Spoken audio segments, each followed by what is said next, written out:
고린도전서 8장 10절로 13절입니다. 고린도전서 8장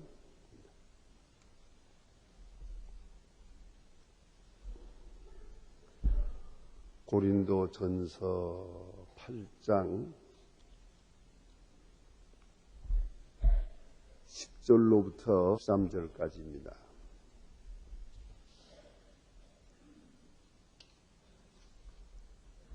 지금 찾으신 대로 저와 같이 한 목소리로 봉독하십니다. 지식이 있는 내가 우상의 심을 잡아먹는 것은 누구든지 보면 그 약한 자의 양심을 담력을 얻어 어찌 우상의 재물을 먹게 되지 않겠느냐. 그러면 내 식으로 그 약한 자를 멸망하라. 그는 그리스도께서 위하여 죽으신 형제라. 이같이 너희가 형제에게 죄를 지어 그 악한 양심 하는 것이 곧 그리스도에게서 죄를 짓는 것이니라. 그러므로 만물이 형제로 실족케 하면 나는 영원히 고기를 먹지 하여 내 형제를 실족치 않게 하리라. 아멘. 오늘 본문 말씀은 지난 시간 본문에 이어서 연장으로 주시는 말씀입니다. 지난 시간에 읽은 말씀 가운데 9절 말씀을 다시 한번 눈여겨보시기 합니다. 그런즉 너의 자유함이 약한 자들에게 거치는 것이 되지 않도록 하라. 너의 자유함이 약한 자들에게 치는 것이 되지 않도록 하라 하는 말씀입니다. 아주 중요한 말씀입니다. 확실히 강한 자와 약한 자가 있습니다. 바울이 이렇게 지금 누워서 설명하고 있는데요. 강한 자와 약한 자. 우리가 아무리 평등하려고 해도 이 평등처럼 어려운 게 없습니다. 많이 보십시오. 제가 이제 가끔 그런 생각을 해봅니다. 채점을 할 때, 제가 그 채점할 때마다 늘 고민이에요. 예? 그런데 가령 모든 사람에게 다 100점을 줬다고 합시다. 그게 평등입니까? 그렇진 않아요. 공부 잘한 사람에게는 100점, 못한 사람에게는 0점. 그래 줘야 그게 평등한 것이에요. 그러나 어찌 생각하면 평등이 아니죠. 그거는. 그러니까 이 평등이라는 것이 참 어려운 것이에요. 추상적으로는 쉽지만은 현실적으로는 평등이란 없습니다. 더구나 이 사람의 세계에서 평등이 없습니다. 있을 수가 없어요. 우리가 그래서 언제나 차선을 찾아나가는 것이지 완전한 평등이라는 것은 만들어낼 수가 없는 것이옵시다. 그건 사는 일이 아니에요. 문제는 좀 더 깊이 생각하면 하나님께는 평등해요. 우리가 평등을 접수하지 못하는 것뿐이에요. 하나님께는 공평해요. 사람들이 공평하다고 받아주질 않아요. 공평하다고 느끼질 않아요. 그러니까 믿음의 사람으로 볼 때는 공평하고요. 또 어떤 때는 공평하게 느끼고요. 또 어떤 때는 공평치 못해요. 그렇게 느껴진다는 말입니다. 그러나 우리가 한 가지 인정할 것은 하나님께는 공의가 있고 거기는 평등이 있습니다. 그러나 우리 인간 실제적으로는 그렇지 않아요. 인간 사회는 강한 자와 약한 자가 있어요. 현실적으로. 그런데 보세요. 우선 경제적으로 강한 사람, 부자, 경제적으로 약한 사람, 가난한 사람이죠. 그리고 유명한 루즈벨트 대통령의 말이 있습니다. 가난한 자는 자유인이 아니다. 창조주가 우리에게 준 소중한 자유, 얼마나 귀중한. 그러나 이 자유마저도 가난한 자는 지킬 수가 없어요. 배고프니까. 결국은 밥 먹기 위해서 그 소중한 자유를 반납하고 노예가 돼서라도 밥을 먹어야 된다. 그런 결과가 되기 때문에 가난한 자는 자유인이 아니다. 또 실제로 우리 가만히 보세요. 내가 지적으로 어렵기 때문에 양심도 굽히고 해서는 아니 될 일도 하게 되고 가고 싶지 않은 길도 가야 되고 그렇잖아요. 완전히 자유를 당하고 있는 것. 정신적 자유까지 지금 박탈당하게 된다는 말씀입니다. 이 경제적인 자유, 강한 자, 약한 자, 또 몸도 건강한 사람, 약한 사람, 이 조금 더 깊이 말씀을 드리면 지식적으로도 많이 아는 사람은 강한 사람이에요. 오늘 본문에도 지식으로 약한 사람이 있다고 말씀하세요. 넉넉히 소화해. 다 아니까, 충분히 알고 있으니까 뭐 그거 넉넉히 소화할 수 있습니다. 그런 소화 능력도 있고 적응도 있어요. 구체화 능력도 있고요. 그러나 어떤 사람은 이걸 잘 몰라요. 그러니까 현재 일만 생각해서 섭섭하기도 하고 또 노엽기도 하고 불만스럽기도 합니다. 알고 보면 불만할 게 못 돼요. 근데 모르니까 불만하지요. 이런 일이 생긴다는 말씀이 오시다. 그래서 지식에 있어서 강자와 의지도 특별히 강한 사람이 있고 약한 사람이 있잖아요. 가만히 보세요. 의지가 형편이 없는 사람이 있어요. 그 사람 약속해 보나마도 못 지켜요. 결심 하나 많아요. 새해 해마다 결심하지만 결심은 소용없는. 그 사람의 결심은 소용이 없어요. 왜? 의지가 워낙 약하니까. 그러나 의지감으로 볼 때는 어떻게 말하겠어요? 왜 그것도 실천하지 못하냐? 사내 자식, 뭐 그것도 못하냐? 그러지만 그건 이쪽 얘기지. 훈련이 잘 된 강 입장에서 그렇죠. 약한 사람은 그렇지는 못해요. 근데 한 가지 말할까요? 새벽에 일어나는 거. 그 일찍 일어나는 거 말이죠. 훈련된 입장에서 보면 그거야 못 일어나요. 그게 뭐 그렇게 어려운 건가? 그러나 이거 안 해본 사람은 죽기보다 힘들어요. 그래야 뭐 저녁마다 열심하지. 저녁마다 결심하지. 그러나 아침엔 또 마찬가지예요. 그래서 의지가 약하지 않습니까? 약한 사람, 강한 사람이 분명히 있어요. 그럴 때 강한 사람이 약한 사람 없이 여기서 되겠어요? 다 그런 게 다 강한 게 아니니까. 또 그렇다고 다 약한 것도 아니거든. 또. 그러니까 약한 자의 입장에서 강한 자는 안 되고 강한 자의 입장에서 약한 자를 무시해도 안 된단 말입니다. 이게 서로가 이걸 이해할 수 있어야 되겠죠. 그것이 바로 오늘 본문에 나타난 이해다.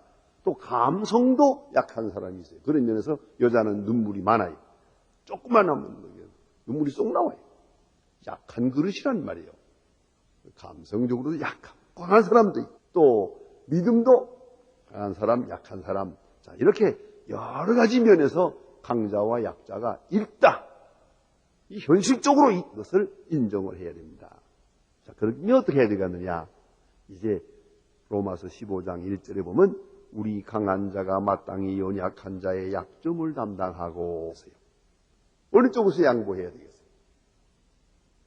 약한 자가 양보하기는 어려워요. 강한 자가 너그럽게 되어야죠. 그래서 우리 가끔 그런 얘기 하죠. 강한 자가 참아야죠. 약한 자가 어떻게 참습니까?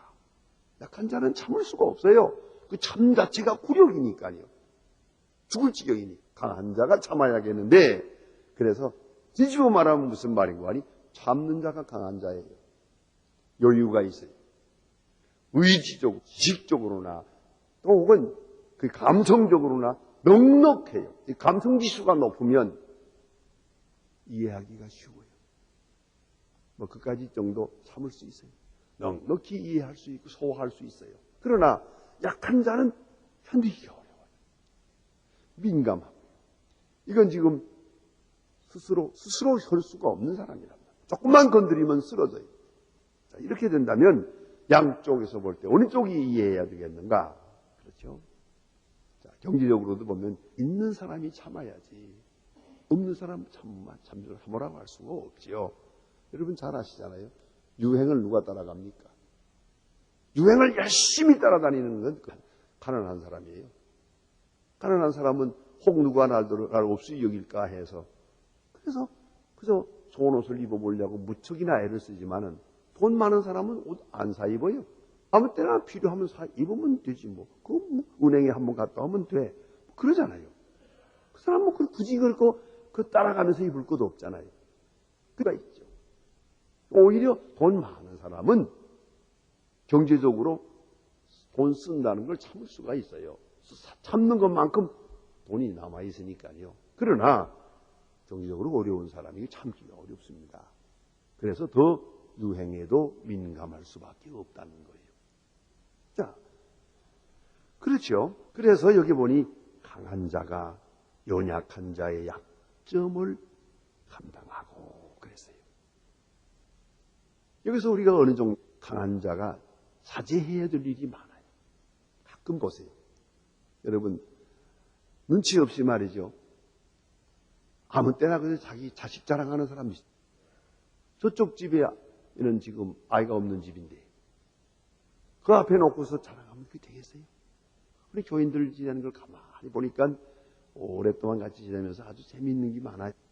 어떤 사람들은 좋고서 대학, 아이들 대학 입학하는 것 때문에 재수, 삼수하고 떨어진다, 붙는다, 그러고 그래서 산다, 죽는다고 이래.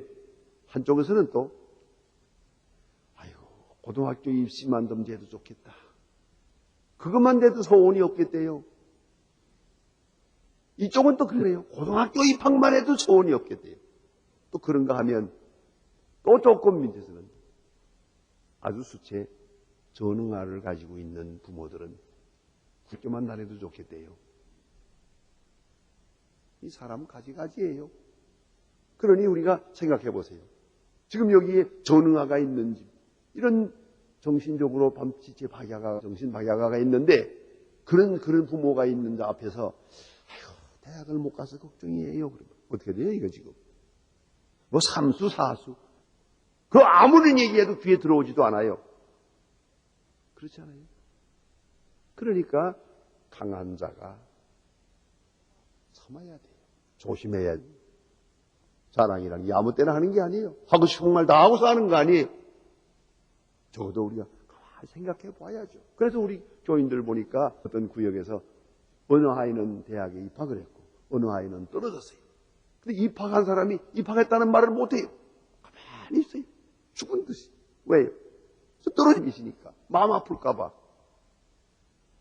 이게 이게 상당히 서로 이해해야 됩니다, 이거는요. 그렇지 않으면 도저히 이거 마음 편할 수가 없는 거죠. 그래서 강한 자가 약한 자의 약점을 감당하라 하는 것이죠. 여기서 특별히 본문에서 가르치는 것은 지식 있는 자에서요. 예? 지식 있는 자가 하고 말하는데 이것은 바로 강자를 말하는 거예요. 지식이 있는 자로 볼 때는 평범한 일이요. 끝까지 이렇게 문제가 되느냐? 다시 말해서 구체적으로 당시에 지적하는 얘기는 그겁니다. 우상의 재물. 그게 무슨 문제가 되느냐? 재물은 무슨 재물이냐? 고기야 고기지.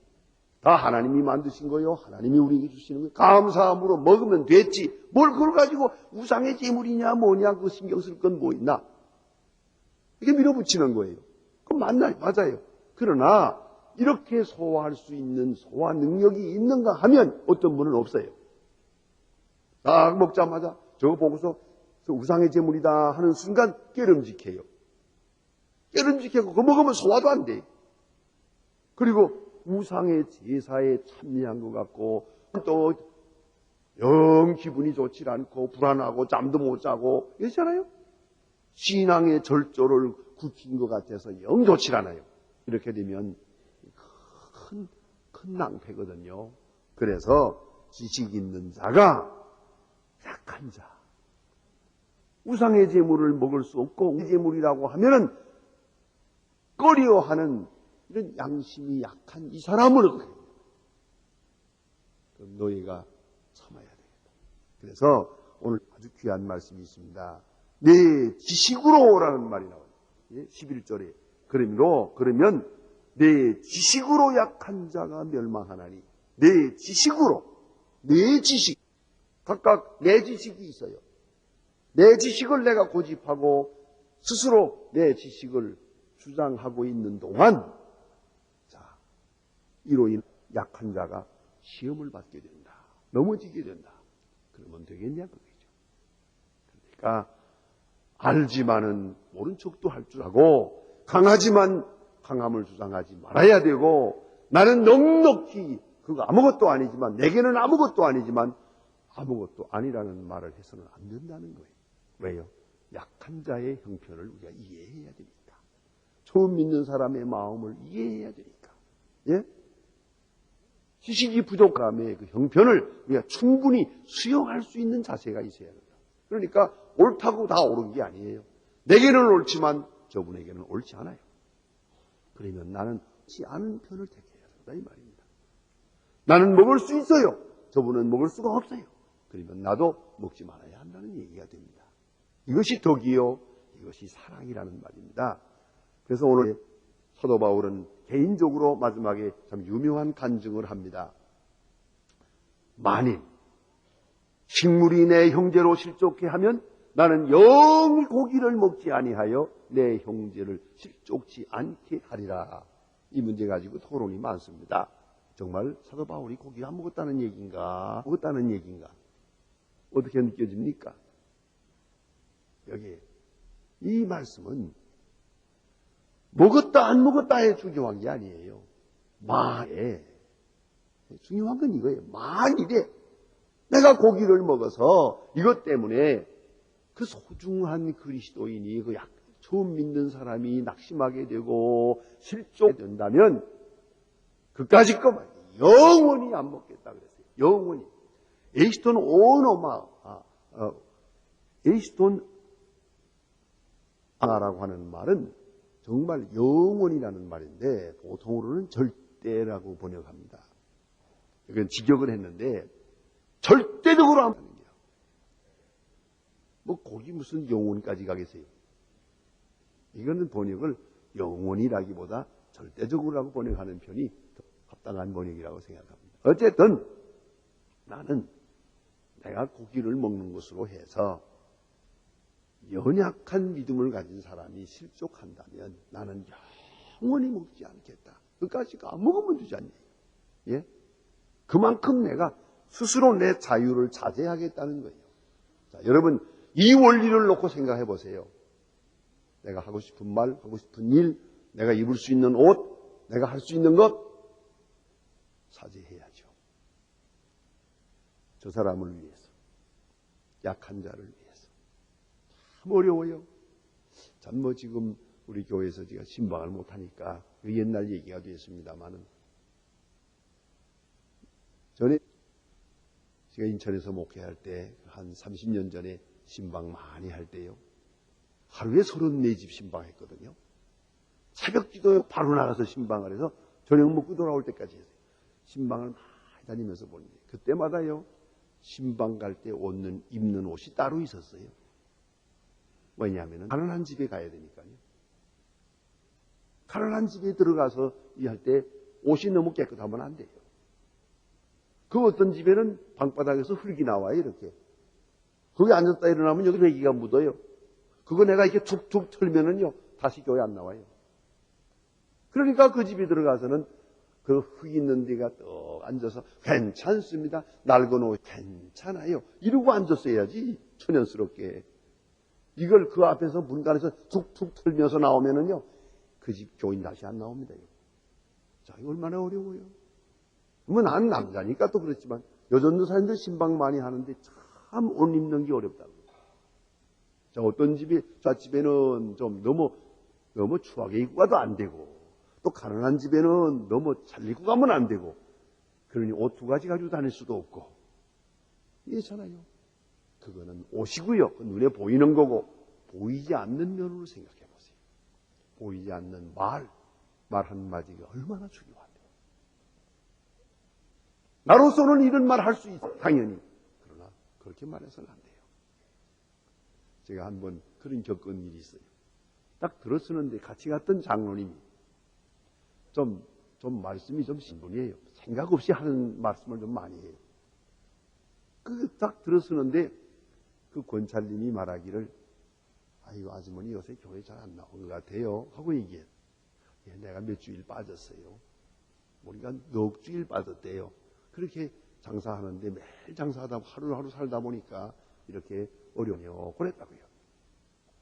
그러면은 뭐라고 해야 되겠습니까 지금? 그 시간에 이 장로님이 뭐라는 거예요? 그따위를 해가지고 천당 가겠어? 이러고 돼야 되잖아요. 그 얼굴이 샛노래져야죠. 그분이 아주 얼굴이 노래지더라고요. 그래서 내가 손을 붙들고 앉혀놓고 1년 빠져도 천당 갑니다. 걱정하지 마세요. 그랬어요. 그 얼굴이 좀 피어지더라고요. 먼저 녹질 빠졌다고 지옥 가나? 그걸 그렇게 말하면 어떡합니까? 그야말로 누울 자리 보고 앉을 자리 보고 말을 해야지. 그렇잖아요. 참 어려운 것이거든요. 그래서 여기 주신 말씀이 사도 바울이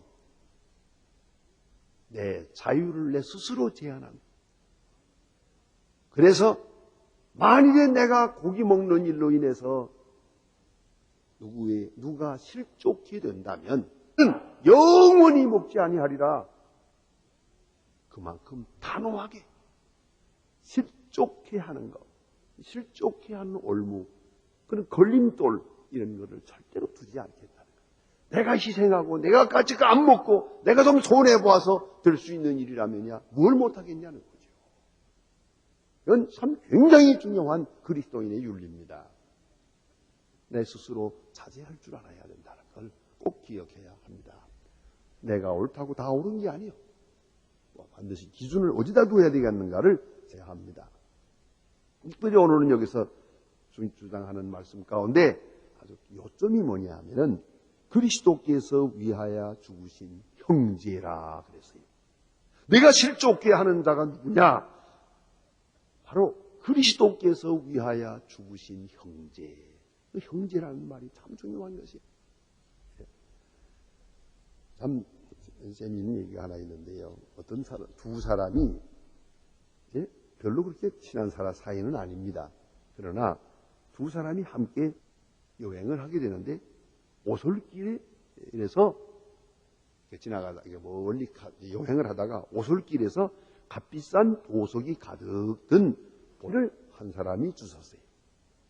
열어보니까 보석이 들었어요. 그러면 좋잖아요. 굉장히 했거든요. 아무도 안 보는 데서 이 길에서 주신 거예요. 그러니까 그 옆에 있던 사람이 하는 말이 같이 좋아하면서 우리가 이렇게 귀한 보따리를 주셨으니까 남은 여행은 고생하지 않고 이제 좀 돈 좀 쓰면서 편안히 다닐 수 있겠군 하고 말했어요. 그랬더니 그 보따리를 주신 사람이 하는 말이 형제? 아니 형제라니. 너하고 나하고 어떻게 형제냐? 피 한 방울도 안 섞였는데. 이렇게 말하고 또 우리? 어떻게 우리냐? 나 너지 하고 대드는 거예요. 이 사람은 할 말이 없어요. 그러던 중에 동네 사람들이 달려나오면서 소리를 지르는데 사실은 이 사람이 주신 건데 저놈들 잡으라고 도둑질하고 농놈들이라고 그리고 몽둥이 들고 따라오는 거예요. 그래 막 도망을 하죠. 가만히 보니까 도둑질한 건 아니지만 이거 동네 사람들한테 붙들리면 호되게 매를 맞을 것 같단 말이에요. 그래서 보따리를 들고 지금 도망을 하는데 한참 도망을 하는데 그 이상 도망할 수 없이 붙들리게 됐어요. 붙들릴 쯤 되니까 우리는 이제 끝장이다. 이제 우리는 끝장이다. 우리는 꼼짝없이 죽게 됐다고. 그 보따리 든 사람이 그러겠어요. 그러니까 그 옆에 사람이 우리라니. 자네가 주웠고 자네가 둘러매고 오는데 어떻게 우리냐? 맞으면 너 혼자 맞을 거지. 그리고 대들었대요. 가만히 보세요. 이 우리라는 말이 어느 때 쓰여지는 거예요? 형제라는 말이 어느 때 쓰여져야 되는 겁니까? 네, 오늘 본문에는 참한 말씀이 있습니다. 제가 옛날에 신학대학에서 기독교 윤리를 강의할 때 바로 이 형제관에 대해서 참 특별히 강조했습니다. 그런 여러 시간 강의한 기억이 있습니다.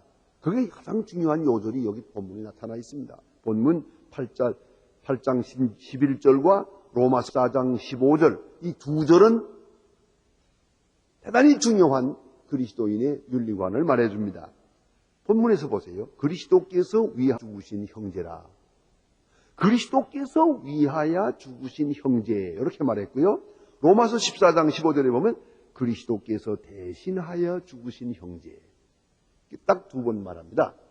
사도 바울서 시는 중에 그리스도께서 위하여 죽으신 형제, 그리스도께서 대신하여 죽으신 형제. 다시 말하면 힘을 주고 십자가로 값을 치르고 구원해낸 형제란 말이에요. 이 형제관계는 대단히 중요한 것이에요. 여기서 그리스도인의 윤리를 생각하게 됩니다. 우선 자기 자신을 생각해 봅시다. 자기 정체도요. 나는 나 자신에 의해서 나를 보기가 쉽습니다. 그렇게 볼 때 흔히들 말하기를 과거에 의해서 나를 봅니다. 과거 경력. 사람들이 뭐 이력서니 뭐니 하는 게 전부 다 과거 얘기가 아닙니까? 과거에 어디서 공부했고 어디서 태어났고 뭐 어디서 무슨 일을 했고 이게 전부 다 과거에 대한 거예요. 사람들은 과거에 의해서 나를 봅니다. 또 하나의 길은 미래에 의해서 나를 보는 겁니다. 내가 앞으로 가진 계획, 내가 하고자 하는 일이 있습니다. 그것에 의해서 오늘 나를 보아야 합니다. 그런데 여기서 생각해야 될 것은 사람들은 언제나 나를 내 과거에 의해서 나를 오늘 평가하려고 합니다. 그 평가는 가혹합니다. 내가 아무리 지금 좋은 마음을 가지고 좋은 뜻을 가지고 결심을 해도 아무도 안 믿어줍니다. 과거가 이러니까. 이것이 인간들이 사람을 평가하는 기준이요. 그런데 비해서 사랑하는 사람은 어떠냐? 사랑하는 내 지오사에 사랑하는 사람인 경우에는 얘기가 달라집니다. 과거는 묻지 않아요. 이제는 미래에 의해서 봅니다. 미래에 앞으로 함께할 사람이요, 앞으로 유망하고 앞으로 훌륭하게 쓰일 사람이기 때문에 그 미래에 의해서 오늘을 평가합니다. 여러분 누구를 가지고 얘기하든지 간에 과거 얘기를 들추면서 얘기하면 그건 사랑은 쉬운 거예요. 사랑이 아니에요. 미래를 얘기하게 되면 거기서부터 사랑이에요. 여러분 자녀를 사랑하는 것은 과거 때문이 아니에요. 미래 때문이에요. 내 생각이 미래로 향하면 그것을 사랑이라고 하는 것이옵니다. 또 사람을 평가하는 나 자신을 평가할 때에는 기준이 능력에 의해서 평가하기도 하고 소위 쓸모 있는 사람이라는 것, 쓸모라는 말을 씁니다. 자녀교육에서 문제가 됩니다. 옛날에는 아이들을 키울 때 시간을 들을 때도 그랬죠. 착한 사람이더라. 또 뭘 잘하면 착하다 이렇게 칭찬을 했어요. 요새 어떤 아이 보고 착하다고 못 알아듣더라고요. 들어본 일이 없거든요.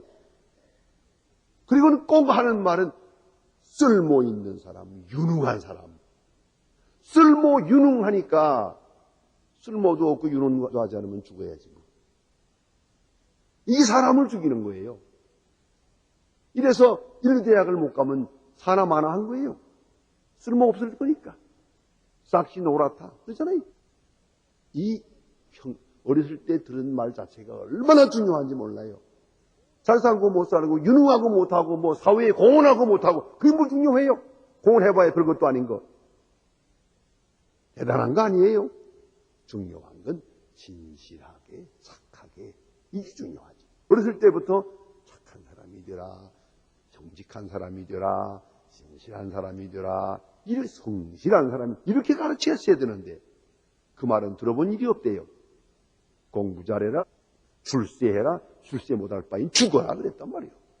이러니 살 수가 있나? 벌써부터 이런 답에서 틀렸어요. 출세하긴 틀렸더라고 벌써. 그러니까 절망하는 거예요.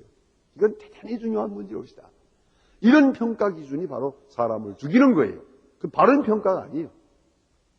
또 하나는 소속에 의한 평가가 있다. 그러나 오늘 성경에서 말하는 것은 지불된 값에 의한 평가입니다. 이건 지불된 사랑에 의한 평가입니다. 죄인입니다. 그러나 그를 구원하기 위해서 주님은 십자가를 줬습니다.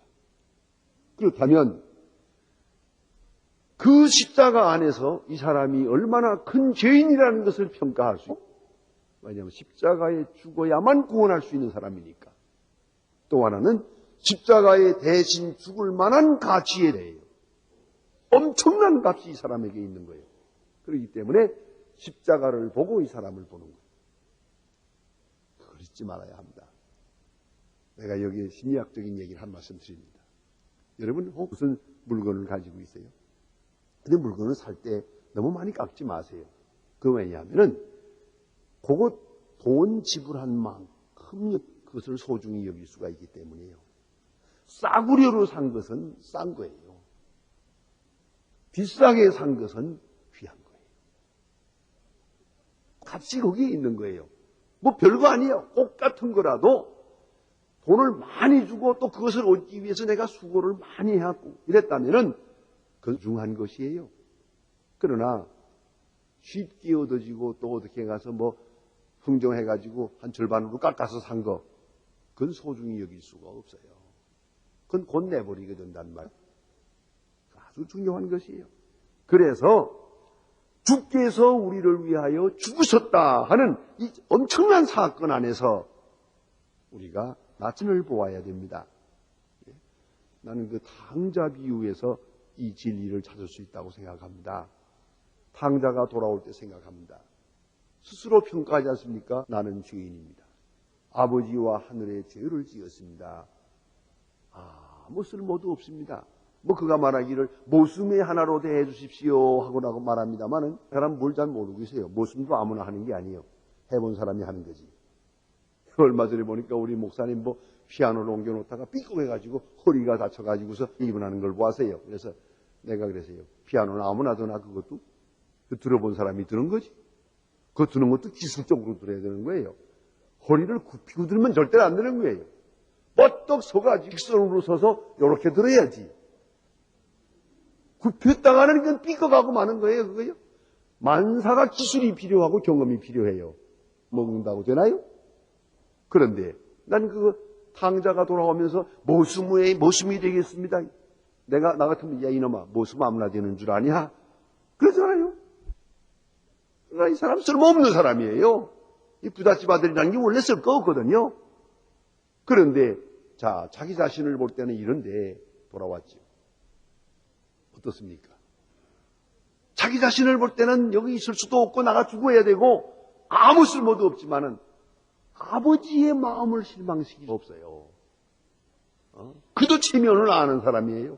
그러나 아버지가 너무 좋아하니까 잃었다 얻었고 죽었다 살았고 잔치를 해라 이러고 좋아하니까 저희가 아버지라고 할 수가 없단 말이에요. 아버지의 마음에 또다시 실망을 드릴 수가 없어서 어쩌다 보니까 이렇게 또 앉아서 체면 없이 온 것 같아요. 그죠? 이제부터라도 아들 노릇을 해야지 하고 앉았던 것 같아요.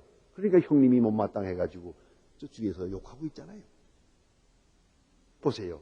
다시 한번 생각하면 자기 자신을 자기가 볼 때는 아무 소용없어요. 그러나 아버지를 보고 나를 보면 나는 소중해요. 봐야 합니다. 내가 나를 위해서 나를 사랑하는 게 있고요. 저를 위해서 내가 저를 사랑하는 게 있고요. 또 하나는 저를 위하여 늘 사랑하는 거예요. 아버지를 보고 나를 사랑하는 거예요. 난 소중한 것이에요. 그와 같이 십자가를 보고 나를 보아야 됩니다. 그리스도께서 위하여 죽으신 형제. 자, 이제 이웃관계를 봅시다. 나를 위해서 저가 한 게 아닙니다. 가끔 그런 경우가 많아요. 나 자신을 위해서 저 사람이 필요한 거예요. 남을 전부 이용만 하려고 그래요.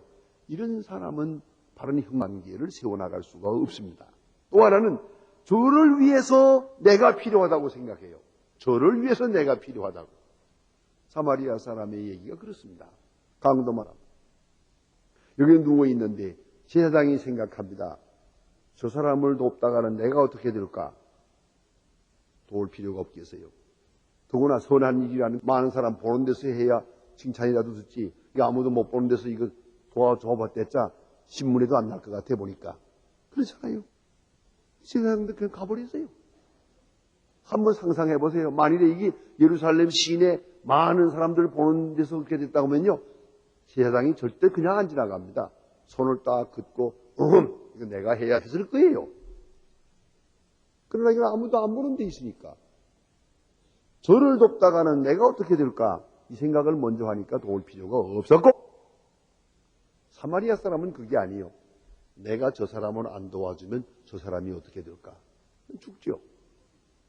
그래서 도와준 거예요. 바로 그 마음이 중요한 거예요. 그러나 이보다 더 중요한 게 있어요. 그것이 바로 오늘 본문의 얘기입니다. 그리스도를 위해서. 그리스도가 저분을 위해서 죽으셨어요. 또 나를 위해 죽으셨어요. 저를 위해서 십자가를 졌고 나를 위해서 십자가를 졌어요. 우리는 형제예요. 이유 없어요.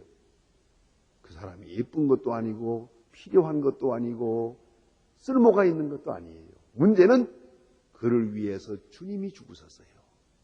내가 저를 사랑하지 않으면 주님이 슬퍼해요. 이걸 알아야 돼요. 주님께 죄를 짓는 거예요. 주의 십자가에 대하여 모독을 하는 거예요. 그래서 오늘 성경은 자세하게 말합니다. 그리스도께서 주위하여 죽으신 형제라, 이같이 너희가 형제에게 죄를 지어 그 약한 양심을 상하게 하는 것이 곧 그리스도께 죄를 짓는 것이니라. 곧 그리스도께 죄를, 주님께서 그렇게 십자가를 져서 구속해 놓은 그 귀한 존재를 내가 하찮은 식물로 인해서, 네 하나의 지식으로 인해서 그 사람을 타락시킨다면 이건 주님께 죄를 짓는 게 아니냐, 이렇게 말씀하고 있습니다. 그래서 십자가를 보고 저를 사랑해야 한다는 말입니다. 이거 형제관이 여기 있는 것이에요. 탈무드에 재미있는 얘기가 있습니다. 머리가 둘로, 머리가 둘, 몸은 하나요, 손이 넷이요, 팔이 넷이요, 발도 넷이요, 이런 몸이 붙어있는, 몸은 하나예요. 그리고 머리도 하나고, 이런 기형아가 태어나서요, 머리가 죄송합니다. 머리가 둘이고 몸은 하나고, 이 아이가 두 아이냐 그거예요. 이건 탈무드에 나오는 얘기입니다. 여기에 대한 대답은 이렇습니다. 이쪽 아이를 때려보아서 이쪽까지 울면 하나이고, 이쪽 아이가 웃을 때 이쪽 아이가 울면 그거는 둘이다 그래요. 자, 이 형제가 뭡니까? 저가 아플 때 내가 아파요. 제가 슬프면 나도 슬퍼야 돼요. 저가 마음이 저리면 나도 저려와야 되는 거예요. 그런데 다른 사람이 기뻐하는데 내게 기쁨이 없어요. 그건 사랑이 아니고 형제도 아니에요. 이유 없어요. 남이 기쁘면 나도 기뻐야 돼요. 내 일처럼 즐거워야 되는 것이에요. 또 다른 사람이 고통스러우면 나도 똑같이 아픔이 전달돼야 돼요. 그래야 형제예요. 이게 바로 형제라는 것이고 형제에 사는 것이에요. 예? 필안트로피아, 인간애 가지고는 모자랍니다. 필라델피아, 형제관계로 대해야 되는 것이에요. 형제애, 필라델피아, 꼭 기억해야 됩니다. 그래서 우리는 그리스도를 중으로 해서 한 형제라, 그리스도의 한 지체의식을 가져야 돼요. 우리는 함께 아프고 함께 기쁘고 하면 우리가 강한 자로서 약한 자를 당연히 수용해야죠. 그 약한 자를 위해서라면 내가 희생이라도 감수해야 되고 참아야 되고 손해도 봐야 되고 이해해야 되고 그런 것이란 말입니다. 여기에 그리스도인의 형제관이 분명히 나타나 있습니다. 기도하십니다.